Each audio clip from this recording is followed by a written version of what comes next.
ഒരു 4-5 വർഷം മുമ്പ് കോഴിക്കോട് മാനസിക രോഗ ആശുപത്രിയിൽ അവിടുത്തെ ഫോറൻസിക് സെല്ലിൻ്റെ അതിൻ്റെ ഒരു ഇൻചാർജായിട്ട് വർക്ക് ചെയ്തിട്ടുള്ളൊരു ഡോക്ടറാണ് ഞാൻ.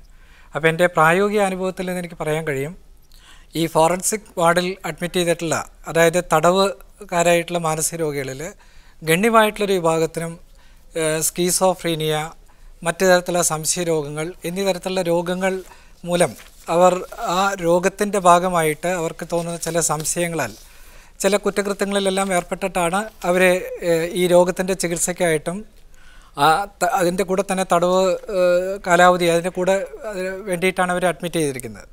അപ്പോൾ പലപ്പോഴും നമ്മൾ ഈ ഒരു ഡോക്ടർ എന്ന നിലയ്ക്ക്, സൈക്കാട്രിസ്റ്റ് എന്ന നിലയ്ക്ക് ഇവരെ ചികിത്സിക്കുമ്പോൾ ഇവർക്ക് ഇത്തരത്തിലുള്ള ഈ സംശയങ്ങൾ മൂലമാണ് ഇവർ ഈ കൊലപാതകമോ മറ്റ് കുറ്റകൃത്യങ്ങളോ ചെയ്തിട്ടുള്ളത്.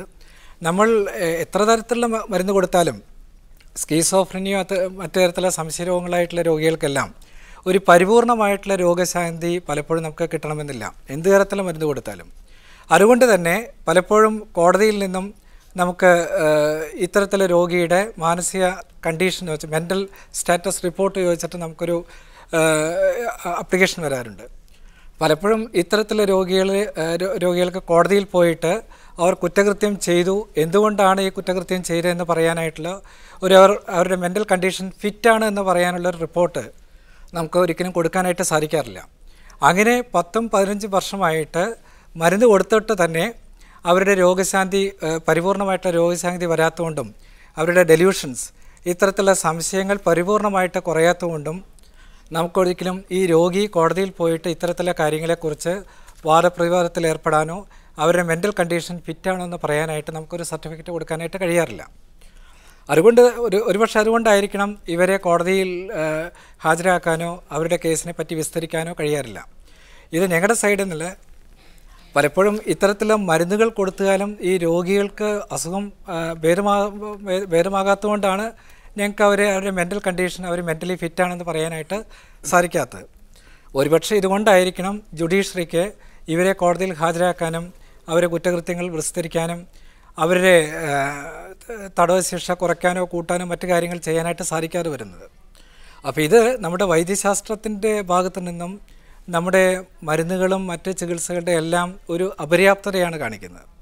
അപ്പോൾ ഇത്തരത്തിലുള്ള പേഷ്യൻസിനെ, ഇത്തരത്തിലുള്ള രോഗികളെ ഇവരുടെ ശിക്ഷയുടെ കാലാവധി കഴിഞ്ഞു കഴിഞ്ഞാൽ ഇവരുടെ മെൻ്റൽ കണ്ടീഷൻ ഫിറ്റായില്ലെങ്കിൽ കൂടി അവരെ തിരിച്ച് നമ്മുടെ സമൂഹത്തിലേക്ക് തിരിച്ച് കൊണ്ടുപോയിട്ട് അവരെ പുനരധിവസിപ്പിക്കാനും അതുപോലെ തന്നെ അവരെ ഏറ്റെടുത്ത് സമൂഹത്തിൽ അവരെ മരുന്ന് കൊടുക്കാനും അവരുടെ മറ്റു കാര്യങ്ങളെല്ലാം പരിചരിക്കാനും വേണ്ടി ഒരു സിസ്റ്റം ഉണ്ടാക്കാത്തിടത്തോളം കാലം ഇത്തരത്തിലുള്ള കുറ്റങ്ങൾ ചെയ്തിട്ടുള്ള മാനസിക രോഗികൾ, അവർ മാനസിക രോഗങ്ങൾ മൂലം കുറ്റം ചെയ്തായിരിക്കാം, അല്ലെങ്കിൽ കുറ്റം ചെയ്ത് തടവ് ശിക്ഷയ്ക്ക് വിധിക്കപ്പെട്ട് തിരിച്ച് അതിനുശേഷം മാനസിക രോഗം വന്നായിരിക്കാം.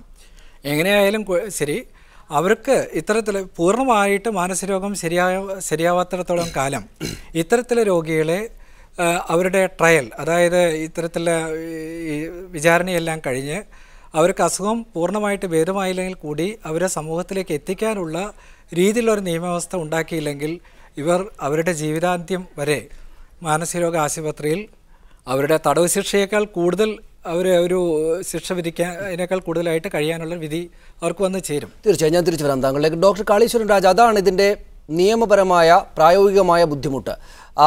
വിചാരണ തുടങ്ങണമെങ്കിൽ മാനസികമായി ഫിറ്റാണ് എന്ന് തെളിയിക്കേണ്ടതുണ്ട്, രോഗവിമുക്തരാണ് എന്ന് തെളിയിക്കേണ്ടതുണ്ട്, അതിന് ഡോക്ടറുടെ സാക്ഷ്യപത്രവും വേണം. പക്ഷേ ഇത്തരം കേസുകളിൽ പരിപൂർണമായ രോഗശാന്തി എന്നൊന്നും ഉണ്ടാകില്ലാത്ത അവസ്ഥയുണ്ട്.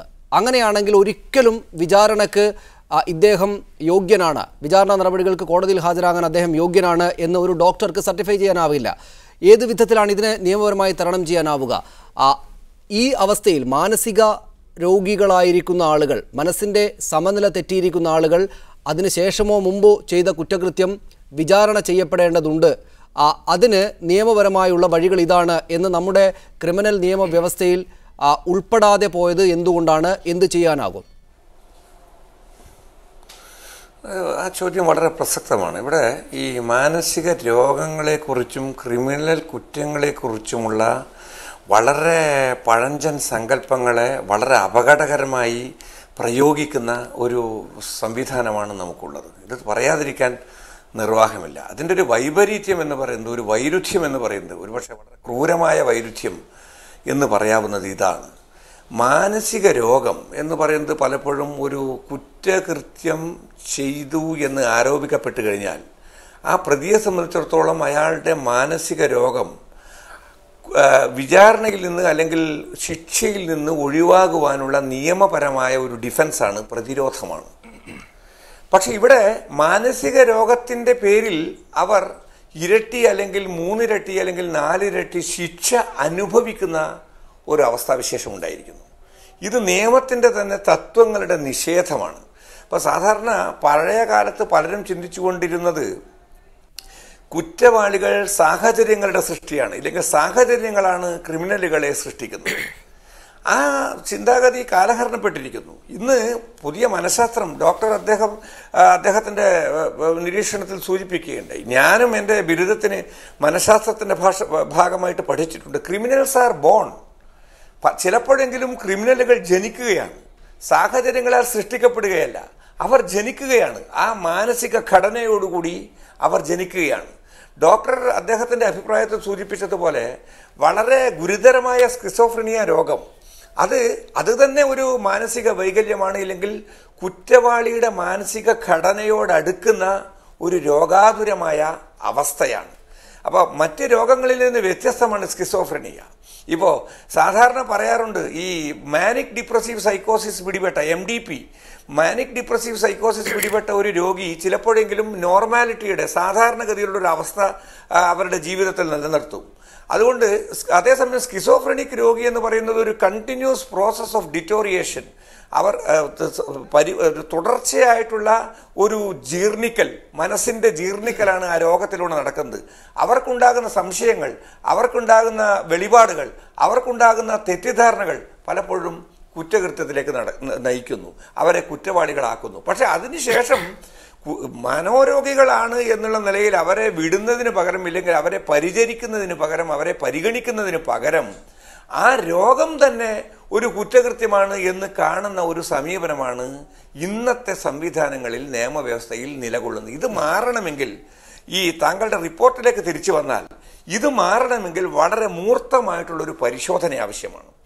ഇവർ എത്ര കാലം തടവിൽ കഴിഞ്ഞു, ഇവർ ഏത് കുറ്റങ്ങളുടെ പേരിലാണ് ജയിലിൽ അടക്കപ്പെട്ടിരിക്കുന്നത്, ഇവരുടെ രോഗത്തിൻ്റെ ചികിത്സിച്ച് ഭേദമായി എന്നുള്ള സർട്ടിഫിക്കറ്റ് ഉണ്ടെങ്കിലും ശരി ഇല്ലെങ്കിലും ശരി ഇവരുടെ രോഗത്തിൻ്റെ സ്വഭാവം എന്താണ്, ഗുരുതരമായ സ്കിസോഫ്രെനിക് രോഗം പോലുള്ള ആളുകൾ വന്നിട്ടുണ്ടെങ്കിൽ ഇവരെ എന്ത് നിയമ പരീക്ഷണത്തിനാണ് അല്ലെങ്കിൽ എന്ത് നിയമ പരീക്ഷയ്ക്കാണ് ഇനിമേൽ ബാക്കി വെക്കുന്നത്, ഇത്തരത്തിലുള്ള ചോദ്യങ്ങൾ ചോദിക്കുകയും ഈ ചോദ്യങ്ങൾക്കുള്ള സത്യസന്ധമായ ഉത്തരങ്ങൾ തേടുകയും വേണം. ഇതെൻ്റെ അഭിപ്രായത്തിൽ പ്രാഥമികമായി നമ്മുടെ പോലീസ് സംവിധാനത്തിൻ്റെയും ജയിൽ സംവിധാനത്തിൻ്റെയും നീതിന്യായ സംവിധാനത്തിൻ്റെയും കോടതികളുടെ അടക്കമുള്ള നീതിന്യായ സംവിധാനത്തിൻ്റെയും പ്രാഥമികമായിട്ടുള്ള ചുമതലയാണ്. ഈ കാര്യങ്ങൾക്ക് ഉത്തരം കണ്ടെത്തിയാൽ മനസ്സിലാകും. പലപ്പോഴും സ്കിസോഫ്രെനിക് രോഗമാണെങ്കിൽ, ഇപ്പോൾ സാധാരണ പറയാറുണ്ട്, ഈ സ്കിസോഫ്രെനിക് രോഗവും മാനിക് ഡിപ്രസീവ് രോഗവും തമ്മിൽ, മാനിക് ഡിപ്രസീവ് രോഗമുള്ള ആളുകൾ ചിലപ്പോഴെങ്കിലും ഞാൻ നേരത്തെ സൂചിപ്പിച്ചതുപോലെ സാധാരണഗതിയിൽ പെരുമാറും. അപ്പോൾ പറയും,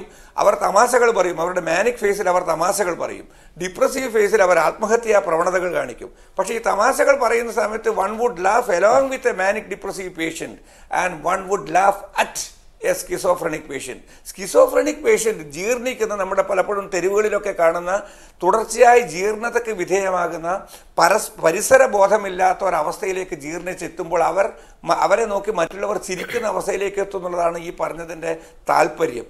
ഇത്തരത്തിലുള്ള രോഗികളെ കുറ്റവാളികളായി കാണുന്ന ഒരു സമൂഹം, അതിൻ്റെ പേരിൽ അവരെ താങ്കളുടെ റിപ്പോർട്ടിൽ സൂചിപ്പിച്ചതുപോലെ 2-3 ഇരട്ടി ശിക്ഷയുടെ, കൊടുക്കാവുന്ന ശിക്ഷയുടെ പോലും എത്രയോ ഇരട്ടി കാലയളവ് ജയിലിൽ വെക്കുക, മറ്റ് ചുവപ്പ് നാടകളുടെ പ്രശ്നത്തിൻ്റെ മേലെ, ഇല്ലെങ്കിൽ മറ്റുള്ളവരുടെ സുരക്ഷിതത്വത്തിൻ്റെ പേരിൽ അവർക്ക് കൃത്യമായ സർട്ടിഫിക്കറ്റുകൾ നൽകപ്പെടാതിരിക്കുക, ഇതൊന്നും കാണാത്ത അക്ഷരാർത്ഥത്തിൽ അന്ധമായിട്ടുള്ള ഒരു നിയമ സംവിധാനം. ഇത് മാറണമെങ്കിൽ തീർച്ചയായിട്ടും ഇനിയെങ്കിലും താങ്കളുടെ ഈ റിപ്പോർട്ടിൽ സൂചിപ്പിച്ച വസ്തുതകൾ ഔപചാരിക ഘടനയ്ക്ക് മുമ്പിൽ കൊണ്ടുവരണം. ചിലപ്പോഴെങ്കിലും നമ്മുടെ കോടതികൾ ഇത്തരം കാര്യങ്ങളിൽ വളരെ സക്രിയമായിട്ടുള്ളൊരു നിലപാട് എടുത്തിട്ടുണ്ട്. പ്രത്യേകിച്ച് മാനസിക രോഗികളുടെ കാര്യത്തിൽ കേരള ഹൈക്കോടതിയിലെ ജസ്റ്റിസ് തോട്ടത്തിൽ രാധാകൃഷ്ണന്റെ നേതൃത്വത്തിലുള്ള ഡിവിഷൻ ബെഞ്ച് വളരെ സുപ്രധാനമായിട്ടുള്ള ഒട്ടേറെ ഇടപെടലുകൾ നടത്തിയിട്ടുണ്ട്. ആ രീതിയിലുള്ളൊരു ഇടപെടൽ കൂടുതൽ ശക്തമായ രീതിയിൽ, കൂടുതൽ കൂടുതൽ വലിയ നീതിബോധത്തിൻ്റെ അടിസ്ഥാനത്തിൽ സംഭവിക്കേണ്ടുന്നൊരു വിഷയമാണിത്. തീർച്ചയായിട്ടും ആ രീതിയിലുള്ള ജുഡീഷ്യൽ ആക്ടിവിസം, ശരിയായ നിലവാരത്തിലുള്ള ശരിയായ നിലയിലുള്ള ജുഡീഷ്യൽ ആക്ടിവിസം ഈ കാര്യത്തിൽ ഉണ്ടാകും എന്ന കാര്യത്തിൽ എനിക്ക് ശുഭാപ്തി വിശ്വാസം. തീർച്ചയായും തിരിച്ചു വരാം താങ്കളിലേക്ക്. ശ്രീ എസ് ശ്രീജിത്ത്, ഇനി ഉണ്ടാകേണ്ടതുണ്ട്. ഇതുവരെ അന്ധമാണ് നീതിന്യായ വ്യവസ്ഥയുടെ ഈ കാര്യത്തിലെ നില. എന്താണ് ഈ റിപ്പോർട്ട് ചെയ്യപ്പെട്ട കാര്യങ്ങളിൽ ചെയ്യാനാവുക? നമുക്ക് സർക്കാരിന് തന്നെ ഈ കാര്യം കൈമാറിയിട്ടുണ്ട്. ഉണ്ടാകാവുന്ന അല്ലെങ്കിൽ ശിക്ഷിക്കപ്പെടാവുന്ന ഇരട്ട ജീവപര്യന്തത്തെക്കാൾ കൂടുതൽ, അതിൻ്റെ ഇരട്ട ജീവപര്യന്തത്തെക്കാൾ കൂടുതൽ വർഷങ്ങൾ തടവിൽ കഴിയുന്ന ആളുകളായി മാറിയ ഈ ചൂണ്ടിക്കാണിച്ചിരിക്കുന്ന 3-4 ആളുകൾ, 20 വർഷത്തിലേറെയായി തടവിൽ കഴിയുന്ന ആളുകൾ, ഇവരുടെ കാര്യത്തിൽ നീതിന്യായ വ്യവസ്ഥ ഇങ്ങനെ തന്നെ ആയിരിക്കെ എന്താണ് ചെയ്യാനാവുക? ഒപ്പം ഇനി അവരെ പുനരധിവസിപ്പിക്കുക എന്നത് അതിനേക്കാൾ വലിയ കാര്യമാണല്ലോ. അതെങ്ങനെയാണ് സർക്കാരിനും ബന്ധപ്പെട്ടവർക്കും സാധ്യമാവുക? ഡോക്ടർ കാളീശ്വര രാജ് പറഞ്ഞ ഒരു കാര്യത്തിനോട് യോജിച്ചുകൊണ്ട് ഒരു വിയോജനക്കുറിപ്പും കൂടെ ഞാൻ അറിയിച്ചുകൊള്ളുകയാണ്. അതായത് ഈ പേഷ്യൻസ് സൈക്കോട്ടിക് പേഷ്യൻസ് ആണ് എന്ന് വരികിൽ അവർക്ക് തുടക്കത്തിൽ തന്നെ ഈ കുറ്റകൃത്യത്തിൽ നിന്നുള്ള ഒരു എക്സംഷൻ, കുറ്റകൃത്യമായ ആ പ്രവൃത്തിയിലുള്ള കുറ്റകരമായ ബാധ്യതയിൽ നിന്നുള്ള ഉത്തരവാദിത്തത്തിൽ നിന്നുള്ള എക്സംഷൻ നമ്മുടെ നിയമങ്ങൾ അനുശാസിക്കുന്നുണ്ട്. അത് അദ്ദേഹം പറയുകയുണ്ടായി.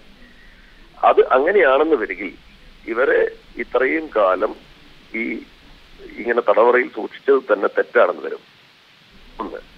രണ്ടാമത്തെ കാര്യം, അങ്ങനെ അല്ലായിരുന്നു, തുടക്കത്തിൽ അവരങ്ങനെ അല്ലായിരുന്നു വരികിൽ അവരൊരു പക്ഷേ ന്യൂറോസിസും സൈക്കോസിസും തമ്മിൽ ഒരുപാട് വ്യത്യാസമുണ്ട്. നമ്മുടെ ബിഷഗുരനായിട്ടുള്ള എന്റെ സുഹൃത്തിന് കൂടുതൽ അതിനെ കുറിച്ച് പറയാൻ സാധിക്കും. ഒരു ന്യൂറോട്ടിക് പേഷ്യന്റിനെ അല്ലെങ്കിൽ മാനിക് ഡിപ്രസീവ് സൈക്കോസിസ് ഉള്ള ഒരു പേഷ്യന്റിനെ ആദ്യം കാണുമ്പോൾ ഉണ്ടാവുന്ന രീതിയിൽ അത് വലിയ മാരകമായ ഒരു സൈക്കോട്ടിക് രോഗമായി മാറുന്നത് ഒരു പക്ഷേ ഇങ്ങനെയുള്ള തടവറയിലുള്ള താമസം കൊണ്ടാണോ എന്ന് ഞാൻ സംശയിച്ചു പോവുകയാണ്. കാരണം ഞാൻ അവിടെ കണ്ട ഇതിൽ ഒരു ഗണേശൻ എന്ന് പറഞ്ഞ ഒരു വ്യക്തിയെ അവിടെ കാണുന്നുണ്ട്. അദ്ദേഹം 30 വർഷത്തിലേറെ, അദ്ദേഹത്തിനെ കുറിച്ചുള്ള പരാതിയാണ് മനുഷ്യാവകാശ കമ്മീഷനിൽ ലഭിച്ചതും എന്നെ അന്വേഷിക്കാൻ ചുമതലപ്പെടുത്തിയതും. അദ്ദേഹം സംസാരിക്കുന്നില്ല, 30 വർഷത്തിലേറെയായി അവിടെ കഴിയുന്നു. അപ്പം അദ്ദേഹത്തിന് ആരോടും പരാതികളുമില്ല, ഒന്നും സംസാരിക്കാനില്ല.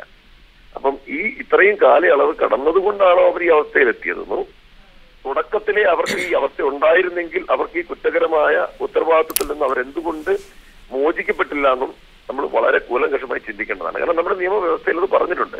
കാളീശ്വര രാജ് പറയുകയുണ്ടായി അത്.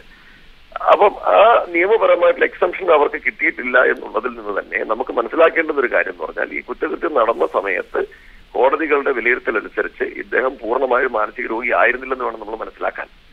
അങ്ങനെ പൂർണ്ണമായൊരു മാനസിക രോഗി ആയിരുന്നില്ലാത്ത ഒരാള് 30 വർഷം അവിടെ കിടന്ന് പൂർണ്ണമായൊരു മാനസിക രോഗിയായി മാറ്റുന്ന ഒരു സംവിധാനം, അത് വളരെയധികം നമ്മൾ ഭയപ്പെടുത്തുന്നു എന്ന് പറയാതിരിക്കാൻ നിർവാഹമില്ല. ഇപ്പൊ നേരത്തെ പറഞ്ഞ രീതിയിൽ പൂർണ്ണമായ ഒരു പുനരധിവാസ പദ്ധതി ഏതെങ്കിലും രീതിയിൽ ഇപ്പൊ വേറെ എവിടെ കുറച്ച് ആളുകളെ കഴിഞ്ഞ ദിവസം കാണുകയുണ്ടായി. അതെന്ന് വെച്ചാൽ ഏതെങ്കിലും തരത്തിലുള്ള അബ്നോർമൽ ആയിട്ടുള്ള ബിഹേവിയർ കോടതികളിലോ പോലീസ് ഉദ്യോഗസ്ഥരുടെ മുമ്പിലോ കാണിച്ചു കഴിഞ്ഞാൽ ഉടനെ തന്നെ അവരെ എത്രയും പെട്ടെന്ന് മെന്റൽ ഹെൽത്ത് ആക്ട് അനുസരിച്ച് ബുക്ക് ചെയ്ത് ഈ സ്ഥാപനത്തിലെത്തിക്കുകയും പിന്നെ ഒരു തവണ മാനസിക രോഗി എന്നുള്ളൊരു മുദ്ര പതിച്ചു കഴിഞ്ഞാൽ പിന്നെ ഏത് കാലത്തും അവൻ അതിൽ നിന്ന് മോചനം കിട്ടാത്ത രീതിയിൽ 125 പേരെ പിന്നീട് അവിടെ കാണുകയും ചെയ്തു. ഈ തരത്തിലുള്ള സംവിധാനം വളരെ അനാശാസ്യമാണെന്ന് പറയാതിരിക്കാൻ നിർവാഹം.